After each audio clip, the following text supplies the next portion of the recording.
Poupette bannie de Snapchat comme Jazz et Laurent. En larmes, elle s'exprime. La JLC Family fait toujours face à la tromperie de Laurent. Jazz sort du silence.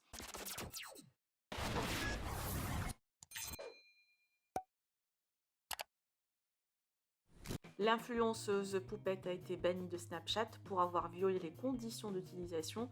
En larmes, elle s'est exprimée sur Instagram. La jeune femme ne peut plus avoir de compte et toute nouvelle création sera supprimée. Idem pour la JLC Family, Jazz et Laurent. Cette dernière s'est enfin exprimée et sortie du silence. Elle n'a pas démenti les rumeurs et compte en parler très prochainement. Pour le moment, la jeune femme ne s'affiche plus avec son mari, mais uniquement avec ses enfants.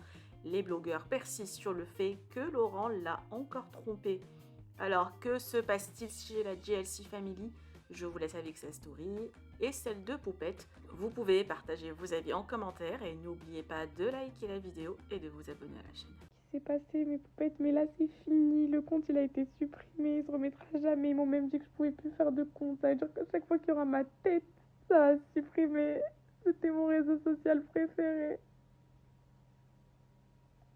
Elles ont fait que signaler ces bouffonnes alors qu'il n'y avait rien dessus, il n'y avait rien, c'était de la famille, il n'y avait rien de... qui respectait pas les règles ou quoi que ce soit, il n'y avait rien du tout. Elles ont réussi, j'ai trop les nerfs les filles. Je suis dégoûtée, on va faire comment maintenant?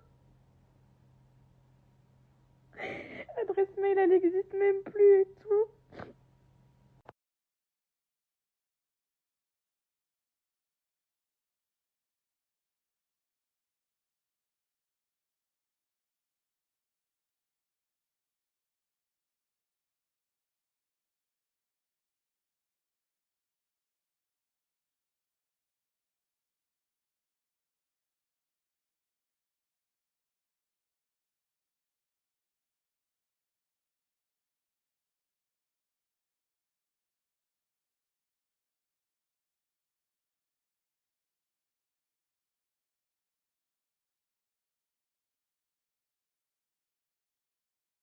Salut tout le monde, j'espère que vous allez bien. Ce matin, je me motive à, entre guillemets, arrêter de me cacher. J'ai passé des journées, des jours de merde, vraiment. De merde, je pense que vous le voyez. C'est-à-dire que même en mettant un filtre, je suis fracassée. Mais j'ai décidé que j'allais redevenir, si je peux dire, normal. Et revenir à la raison. Hein. Et essayer de reprendre une vie... une routine quoi, normale. Je sais que vous êtes dans le flou total. Ce qui se passe et je sais que vous pensez des trucs aussi qui sont complètement rien à voir. Mais je pense que dans quelques jours, quand j'irai vraiment mieux et que je serai capable de mettre des mots sur mes sentiments, je vous expliquerai. Et après, je suis superstitieuse aussi, donc je vous disais, je suis superstitieuse, donc j'attends un peu que les événements se passent pour pouvoir parler et que les dates précises soient passées pour justement vous expliquer ce qui se passe.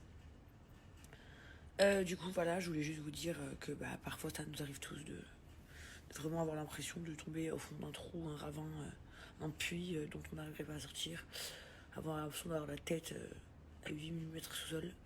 Mais il faut savoir vraiment s'en sortir, c'est ça le plus dur.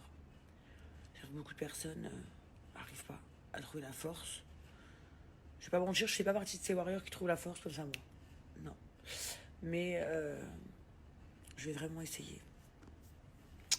Je vais vraiment essayer d'aller mieux. Donc voilà. Je sais pas si je referai des stories dans la journée ou pas du tout, demain ou pas du tout, mais j'ai pas envie en fait de faire semblant non plus. Mais en tout cas, chaque jour qui passe, j'essaie de rendre un peu plus de force. Et justement, petit à petit, que tout aille bien quoi. Voilà, je remercie toutes mes amies qui m'envoient des messages, qui les pauvres. En fait, pour être très honnête avec vous, personne ne sait. Rien, hormis ma famille bien évidemment. Mais quand même, mes amies elles sont présentes de ouf et tout. Donc ça me fait vraiment plaisir. Voilà. Donc je vous souhaite à tous et à toutes une belle journée. Et n'oubliez jamais, il faut penser positif pour avoir positif. Quand vous voyez que vous allez broyer du noir, essayez d'arrêter immédiatement vos pensées et de penser à quelque chose de sympa pour aller mieux. Voilà, je vous fais des gros bisous.